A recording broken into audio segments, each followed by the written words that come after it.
कक्षा 5 की पाठ्यपुस्तक हमारे आसपास का पाठ 3 चखने से पचने तक। पृष्ठ 22। स्वाद ही स्वाद। झुम्पा रसोई में गई और माँ से लिपटकर बोली, माँ मैं नहीं खाऊंगी कड़वे करेले, मुझे तो तुम गुड़ रोटी ही दे दो। माँ ने हंसते हुए कहा, कितना मीठा खाओगी, सुबह भी तो तुमने चीनी वाली रोटी खाई थी। तुम बोर नहीं होती एक ही तरह के स्वाद की चीज़ें खाकर? झूलन ने झुम्पा को चिढ़ाते हुए कहा। झुम्पा तपाक से बोली, तुम बोर होती हो क्या इमली चाटते चाटते? ज़रूर नाम सुनते ही तुम्हारे मुंह में पानी आ गया होगा। झूलन बोली, मैं मीठा भी खाती हूँ, नमकीन भी। हाँ, खट्टी इमली मुझे बहुत ही पसंद है, पर मैं करेला भी खा लेती हूँ। यह कहकर झूलन ने माँ को देखा और दोनों जोर से हंस पड़ीं। झूलन झुम्पा से बोली, चलो एक खेल खेलते हैं। मैं तुम्हारे मुंह में खाने की कोई चीज़ रखूंगी, तुम्हें आंखें बंद करके उसे पहचानना होगा। झूलन ने चम्मच में नींबू के रस की कुछ बूंदें ली और झुम्पा को चखाईं। खट्टा नींबू, झुम्पा फट से बोली। फिर झूलन ने गुड़ की डली उठाई तो माँ बोली। पृष्ठ 23। पीस कर खिलाओ, नहीं तो फट पहचान लोगी। झूलन ने थोड़ा सा गुड़ पीसकर झुम्पा को चखाया तो उसने पहचान लिया। इस तरह झुम्पा ने कई चीज़ें पहचानी। तली हुई मछली को तो झुम्पा ने बिना चखे ही पहचान लिया। तब झूलन बोली, अब नाक बंद करके पहचानो। झुम्पा ने चखा तो वह सोच में पड़ गई। कुछ कड़वा सा है, कुछ खट्टा सा, कुछ नमकीन सा। एक चम्मच और खिलाओ, वह बोली। झूलन ने चम्मच में करेले की सब्जी ली। झुम्पा की आंखों की पट्टी खोली और बोली, खाओ। झुम्पा भी हंसते हुए बोली, लो खिलाओ। चर्चा करो और लिखो। खट्टी इमली का नाम सुनते ही झूलन के मुंह में पानी आ गया। तुम्हारे मुंह में कब कब पानी आता है? अपनी पसंद की 5 चीज़ों के नाम और उनके स्वाद लिखो। तुम्हें एक ही तरह का स्वाद पसंद है या अलग अलग? क्यों? झूलन ने झुम्पा को नींबू के रस की कुछ बूंदें चखाईं। क्या कुछ बूंदों से स्वाद का पता चल सकता है? अगर तुम्हारी जीभ पर सौंफ के दाने रखें तो क्या तुम बिना चबाए उसे पहचान पाओगे? कैसे? पृष्ठ 24। खेल में झुम्पा ने मछली कैसे पहचान ली? वे कौन सी चीज़ें हैं जो तुम बिना देखे और चखे केवल सूंघकर पहचान सकते हो? क्या तुम्हारे घर पर किसी ने तुम्हें नाक बंद करके दवाई पीने को कहा है? वे ऐसा क्यों कहते होंगे? आंख बंद करके स्वाद पहचानो। अलग अलग स्वाद की कुछ चीज़ें इकट्ठी करो और अपने साथी के साथ झूलन और झुम्पा की तरह खेल खेलो। अपने साथी को चीज़ें चखाओ और पूछो, स्वाद कैसा था? खाने की चीज़ क्या थी? जीभ के कौन से हिस्से में स्वाद ज़्यादा पता चल रहा था? आगे, पीछे, बाईं या दाईं तरफ? तुम्हें जीभ के कौन से हिस्से में कौन सा स्वाद ज़्यादा पता चला? अपने अनुभव के आधार पर जीभ के एक चित्र में लिखो। कुछ खाने की चीज़ों को मुंह के किसी और हिस्से पर रखो, होंठ, तालू, जीभ के नीचे। क्या कहीं और भी स्वाद का पता चला? पृष्ठ 25। जीभ के अगले हिस्से को किसी साफ कपड़े से पोंछो ताकि वह सूखा हो जाए। अब वहाँ चीनी के कुछ दाने या शक्कर रखो। क्या कुछ स्वाद आया? सोचो ऐसा क्यों हुआ होगा? शीशे के सामने खड़े होकर अपनी जीभ की सतह को ध्यान से देखो। कैसी दिखती है? क्या जीभ पर कुछ दाने दाने जैसे दिखते हैं? बताओ। अगर कोई हमसे पूछे कि कच्चे आंवले या खीरे का क्या स्वाद है, तो हमें सोचना पड़ेगा। तुम खाने की इन चीज़ों जैसे टमाटर, प्याज, सौंफ, लौंग आदि का क्या स्वाद बताओगे? स्वाद बताने के लिए कुछ शब्द ढूंढो और खुद से सोचकर बनाओ। कुछ चीज़ें चखने के बाद झुम्पा बोली, सी सी सी। सोचो उसने क्या खाया होगा। तुम भी इसी तरह कुछ खाने के स्वादों के लिए आवाज़ें निकालो। अपने साथी से कहो कि वह तुम्हारे हाव भाव देखकर अनुमान लगाए कि तुमने क्या खाया होगा। पृष्ठ 26। चबाकर या चबा चबा कर खाओ, दोनों में अंतर बताओ। सब मिलकर कक्षा में ये गतिविधि करो। ब्रेड या रोटी का टुकड़ा या पके हुए चावल लो। पहले रोटी का टुकड़ा या कुछ चावल मुंह में डालो और 3-4 बार चबाकर निगल जाओ। क्या चबाने से स्वाद में बदलाव आया? अब रोटी का टुकड़ा या कुछ चावल मुंह में डालो और 30-32 बार चबाओ। क्या देर तक चबाने से स्वाद में बदलाव आया? चर्चा करो। घर में लोग तुम्हें कहते होंगे, खाना धीरे धीरे खाओ, ठीक से चबाओ, खाना अच्छे से पचेगा। सोचो वे ऐसा क्यों कहते होंगे? जब तुम कोई सख्त चीज़ जैसे अमरूद खाते हो तो उसे मुंह में डालने से लेकर निगलने तक कौन से बदलाव आते हैं और कैसे? सोचो हमारे मुंह में लार क्या काम करती होगी। पृष्ठ 27। दिल की बात। तुम्हें क्या लगता है शरीर में खाना कहाँ कहाँ जाता होगा? खाना जाने का रास्ता अपने मन से बनाओ। अपने साथी का चित्र भी देखो। क्या तुम्हारा चित्र और साथी का चित्र एक जैसा है या अलग? चर्चा करो। क्या तुमने किसी को कहते सुना है, मेरे पेट में चूहे कूद रहे हैं? तुम्हें क्या लगता है भूख लगने पर सचमुच पेट में चूहे कूदते हैं? तुम्हें कैसे पता चलता है कि तुम्हें भूख लगी है? सचमुच अगर तुम 2 दिन तक कुछ भी ना खाओ तो क्या होगा? क्या तुम 2 दिन तक पानी के बिना रह सकते हो? सोचो जो पानी हम पीते हैं वह कहाँ जाता होगा? एक बच्ची कहती है, भूख से तो मेरे सिर में दर्द हो जाता है। बच्चा बोला, जब भूख लगती है तो मुझे गुस्सा आता है। दूसरा बच्चा बोला, जब मैं भूखा होता हूँ तो थका थका महसूस करता हूँ। एक बच्ची बोली, जब मेरी बहन को भूख लगती है तो वह रोती है। कुत्ता बोला, मुझे भूख लगती है तो मैं भी रोता हूँ। पृष्ठ 28। नीतू को चढ़ाया गया ग्लूकोज। नीतू को पूरा दिन लगातार उल्टी होती रही, साथ में दस्त भी लग गए थे। उफ, कुछ भी खाओ या पियो तो उल्टी। उसके पिताजी ने उसे पानी में नमक और चीनी घोलकर पीने के लिए दिया। शाम को डॉक्टर के पास जाने के लिए वह बिस्तर से उठी तो चक्कर खाकर गिर पड़ी। वे उसे गोद में उठाकर डॉक्टर के पास ले गए।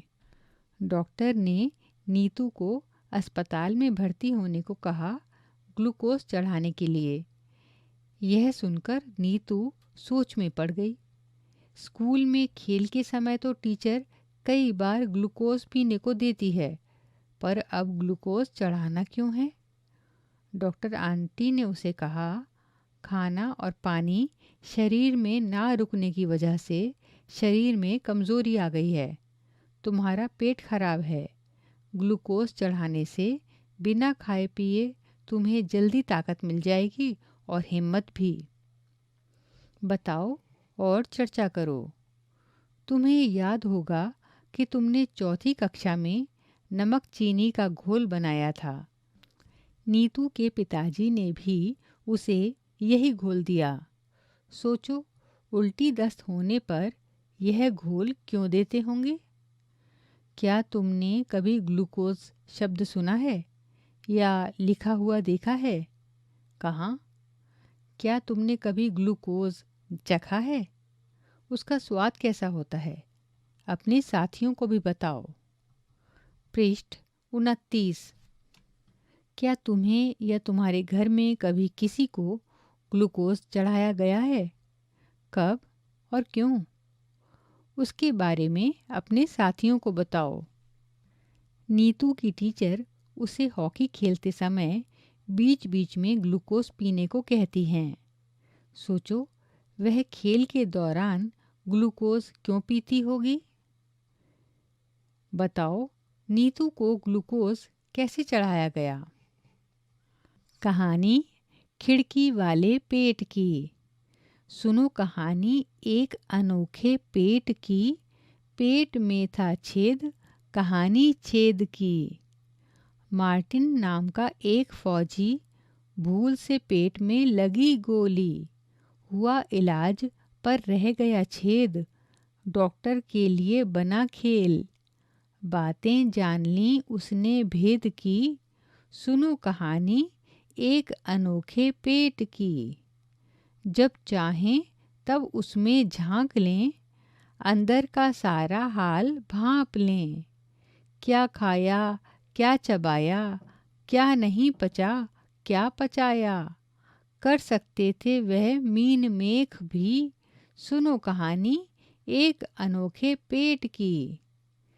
चीज़ें जो करती थीं गड़बड़, उन्हें डालकर हाथ झटपट बाहर निकाल सकते थे।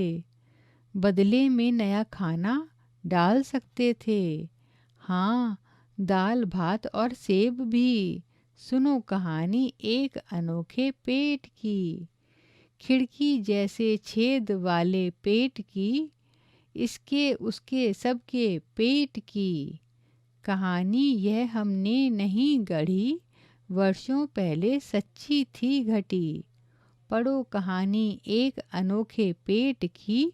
पेट में था छेद, कहानी छेद की। यह कविता राजेश उत्साही ने लिखी थी। पृष्ठ 30। कहानी पेट में झांका, जाना भेद। तुमने कविता में जिस फौजी के बारे में पढ़ा, वह सन 1822 में 18 साल का और बहुत तंदुरुस्त था। जब वह गोली से जख्मी हुआ तो उसे डॉक्टर बोमोंट के पास ले जाया गया। डॉक्टर ने मॉर्टिन की अच्छी तरह से मरहम पट्टी की। धीरे धीरे उसका जख्म ठीक होने लगा, पर पेट का छेद नहीं भरा। लगभग 1.5 साल के बाद डॉक्टरों ने देखा कि मार्टिन के पेट में एक अद्भुत खिड़की सी बन गई थी। पेट की चमड़ी ने बढ़कर छेद को ढक तो लिया था, ठीक उसी तरह जैसे एक फुटबॉल का वॉशर होता है, यानी चमड़ी की एक तह के ऊपर एक और तह सी बन गई थी। निचली तह को दबाने पर छेद में से पेट में झांका जा सकता था। छेद में ट्यूब डालकर पेट का खाना भी बाहर निकाला जा सकता था। अब क्या था, डॉक्टर बोमोंट को मार्टिन का यह अजूबा पेट क्या मिल गया, मानो एक खजाना मिल गया। सोच सकते हो कितना समय लगाया होगा उन्होंने इस पेट के साथ प्रयोग करने में? 9 साल। इन 9 सालों में मार्टिन कुछ काम भी करते रहे और उनकी शादी भी हुई। उस समय तक वैज्ञानिकों को यह मालूम नहीं था कि पेट में पाचन की क्रिया होती कैसे है। पेट में जो पाचक रस होते हैं उनका क्या काम होता है? क्या वे पाचन में मदद करते हैं या केवल भोजन को तरल बनाने के लिए ही होते हैं? पहले तो उन्होंने यह देखना चाहा कि यदि पेट के पाचक रस को बाहर एक गिलास में निकाल लिया जाए और खाने की कोई चीज़ डुबोकर उसमें रख दी जाए तो क्या वह पड़ी पड़ी पच जाएगी? इसके लिए उन्होंने एक प्रयोग किया। एक ट्यूब से पेट में से कुछ पाचक रस निकाल लिया। फिर 10 मिलीमीटर पाचक रस में एक उबली हुई मछली के 20 बारीक टुकड़े डालकर सुबह 8:30 बजे रख दिए। इस गिलास को उतने ही तापमान में रखा जितना आमतौर पर हमारे पेट के अंदर होता है, लगभग 30 डिग्री सेंटीग्रेड। दोपहर के 2 बजे तक उन्होंने देखा कि मछली के सब टुकड़े पूरी तरह से घुल चुके थे। फिर उन्होंने इसी तरह कुछ और भोजन पेट के पाचक रस में रखा और वही मार्टिन को खिलाया। अलग अलग भोजन पचने में कितनी देर लगी उसकी तालिका उन्होंने बना ली। पृष्ठ 31। जैसे कच्चा दूध, पचने का समय पेट में 2 घंटे 15 मिनट, गिलास में 4 घंटे 45 मिनट। उबला दूध, पेट में पचने का समय 2 घंटे, गिलास में पचने का समय 4 घंटे 15 मिनट। पूरी तरह उबला हुआ अंडा, पेट में पचने का समय 3 घंटे 30 मिनट, गिलास के पाचक रस में 8 घंटे। कम उबला अंडा, पेट में पचने का समय 3 घंटे, गिलास के पाचक रस में 6 घंटे 30 मिनट। कच्चा अंडा फेंटा हुआ, पेट में पचने का समय 2 घंटे, गिलास के पाचक रस में 4 घंटे 15 मिनट। कच्चा अंडा, पेट में पचने का समय 1 घंटा 30 मिनट और गिलास में पचने का समय 4 घंटे। कहो, आप क्या सोचते हो? है कुछ फ़ायदा इस पेट का? डॉक्टर बोमोंट ने मार्टिन के खिड़की वाले पेट के सहारे पाचन के कई रहस्य खोले। उन्होंने तालिका से देखा कि पेट में खाना जल्दी पचता है। क्या तुम भी ये देख पाए? जल्दी पचाने के लिए हमारा पेट खाने को खूब घुमाता हिलाता है। वे यह भी देख पाए जब मार्टिन दुखी या परेशान होता तो उसका खाना ठीक से नहीं पचता। यही नहीं, उन्होंने बताया कि हमारे पेट का पाचक रस एसिड यानी अम्ल की तरह होता है। क्या तुमने कभी किसी को कहते सुना है कि पेट में एसिडिटी हो गई? खासकर जब ठीक से खाना नहीं खाया हो या पचाया हो। उनकी वैज्ञानिक खोज को दुनिया के सभी वैज्ञानिकों ने सराहा। फिर कितने ही अन्य प्रयोग दुनिया के कोने कोने में किए गए। क्या कहा तुमने? पेट में गोली मारकर? नहीं भाई, बाद में होने वाले ये प्रयोग किसी के पेट में गोली मारकर नहीं किए गए। ये प्रयोग दूसरे वैज्ञानिकों ने मशीनों की सहायता से किए। तो कहो, कैसी लगी मार्टिन के पेट उर्फ तुम्हारे पेट की कहानी? ये लेख अनीता रामपाल ने लिखा। पृष्ठ 32। सही खाना और सही सेहत। डॉक्टर अपर्णा के पास इलाज के लिए 2 बच्चे आए, रश्मि और कैलाश। दोनों बच्चों से डॉक्टर अपर्णा ने बातचीत की। बातचीत से कुछ जानकारी मिली जो हम तुम्हें दे रहे हैं। रश्मि 5 साल, 3 साल की लगती है। हाथ पैर पतले और पेट फूला हुआ। अक्सर बीमार रहती है। थकान के कारण बहुत बार स्कूल भी नहीं जा पाती। खेलने की ताकत भी नहीं होती। खाना, पूरे दिन में थोड़े से चावल या एक आध रोटी भी मिली तो समझो उस दिन बहुत मिल गया। कैलाश 7 साल, उम्र से बड़ा है। शरीर मोटा और थुलथुला है। पैरों में दर्द रहता है। फुर्ती से कोई भी काम नहीं कर पाता। बस से स्कूल जाना, दिन में कई घंटे टीवी देखना। खाना, घर का बना खाना उसको पसंद नहीं। दाल चावल रोटी सब्जी से दूर रहता है। बाजार के चिप्स, बर्गर, कोल्ड ड्रिंक, बस यही भाता है उसे। डॉक्टर ने दोनों का कद और वज़न नापा और जांच भी की। दोनों बच्चों को कहा कि तुम्हारी बीमारी का एक ही इलाज है, सही खाना। पृष्ठ 33। चर्चा करो। तुम्हें क्या लगता है, रश्मि पूरे दिन में एक ही रोटी क्यों खाती होगी? क्या कैलाश को खेल कूद में दिलचस्पी होगी? सही खाने से तुम क्या समझते हो? तुम्हारे हिसाब से रश्मि और कैलाश का खाना ठीक क्यों नहीं है? लिखो। पता करो। दादा दादी से पूछो कि जब वे तुम्हारी उम्र के थे तब वे एक दिन में क्या क्या काम करते थे, क्या खाते थे और कितना। अब तुम अपना सोचो, तुम जो खाते हो और जो काम करते हो, क्या आपके द्वारा की गई चीज़ें, बातें बड़ों जैसी हैं या उनसे अलग? भरपेट खाना सभी बच्चों का हक। एक तरफ है कैलाश जो घर का खाना पसंद नहीं करता और दूसरी तरफ है रश्मि जिसको पेट भर खाने को मिलता ही नहीं। भर पेट खाना सभी बच्चों का अधिकार है। हमारे देश में लगभग आधे बच्चे रश्मि जैसे हैं। उन्हें ठीक तरह से बढ़ने के लिए जितना खाना चाहिए उतना भी नहीं मिलता।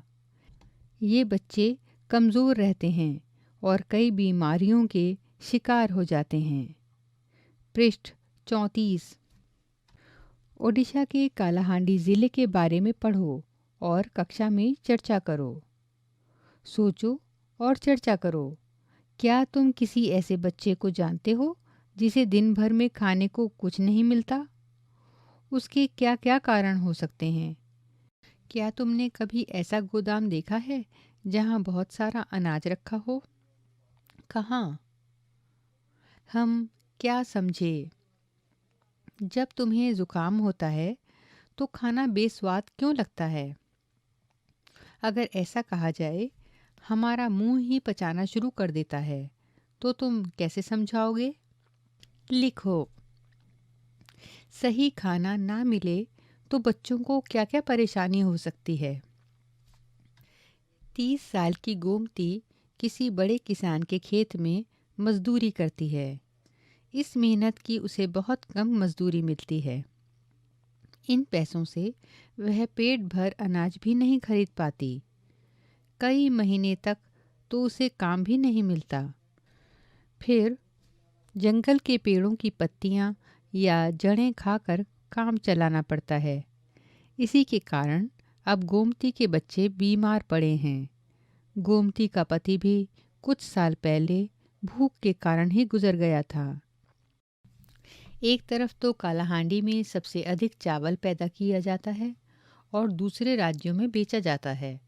दूसरी तरफ कालाहांडी के कई गरीब मजदूरों की हालत गोमती जैसी है। कई बार तो यह धान गोदामों में पड़ा पड़ा सड़ भी जाता है। फिर ऐसी जगह लोग भुखमरी का शिकार क्यों हो रहे हैं?